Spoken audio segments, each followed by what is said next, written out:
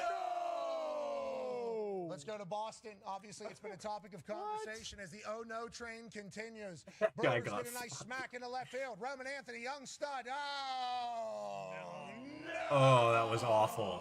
That was Misses awful. cutoff and catcher in the middle of quite a predicament of not being able to throw the ball where he wants it to go. People are saying his arm's spaghetti and linguine because he's a great Italian man. Roman Anthony will be back, but in these moments, you can't help but say, oh, no! Let's go to Cubs at Cleveland. Heron pitching here. Obviously, it's a magical time. A lot of spin on the ball. Is that a strike or balls? Strike or balls. Right to the fucking sack. Taking on the Rangers. Orioles pitcher Chris Bassett misses throw to home. Chris. Oh, no. Chris. Is it going to get worse for Chris? Let's see. Obviously, you missed this. And then just a few days later in the beautiful city of Pittsburgh. Bang! Wait, when's my next passive here? The thing makes Chris Bassett say, 27? Okay. So we'll actually probably unlock another passive at some point today. season you could possibly have. It'll get better, brother. Yeah, Let's go should to unlock a passive at some point today, I fucking think. I think. Gino All right. Auriemma potting afterwards with Don Staley. They've shaken hands. They've moved on. Obviously, we're happy for the good of sport. I love a little drama, but everybody's Check saying ventures it's everywhere. I think we're good though. no. Okay, still good for this passive for a minute. Don't be talking My shit next about turnover Joker when his 21? brothers are behind you, It 'cause there's a is. chance Okay, you so yeah, might we're run still into good a here. Joker train. Sit your ass down, he said. Now, I would like to ask a question. What if this guy I think was a John Ferda's still or a good as Yinzer well. or a masshole and stood up? Is there a chance we see it? Potentially. It makes us all go, oh, no! And then we all know the March All Madness right, yeah, we're National good. 8 Championship hours. bet. Dan 8 Orlovsky hours has to till wear an fucking earring venture on with here. an Holy M dangling shit. and Yeah, to we're him good. we We're good. say, oh, Dan, no! And that's all. All right. And we're off for the weekend. All right, I think I'm gonna get off for a little bit, guys. Like I said, I'm gonna go. Just gonna go wake up a little bit more, go do some cardio, shower, eat, and then probably be live again. Like I said, it won't be. I mean, fuck. I'm gonna aim to be live another let's say 2.5 hours. 2 to 2.5 hours. I should be back. Hopefully sooner, but we'll see. Nonetheless, guys, I will see you guys soon. Thank you so much for tuning in to this short little kind of like morning live stream per se. I mean, it's just about to turn over noon for me. It's 11:57, and yeah, like I said, should be back around. I'll aim for 2 p.m. I'll aim for 2 p.m. 2 p.m. Mountain Time, 4 p.m. Eastern, 1 p.m. Pacific, or 3 p.m. Central, if you will. Yeet. All right, see you guys soon.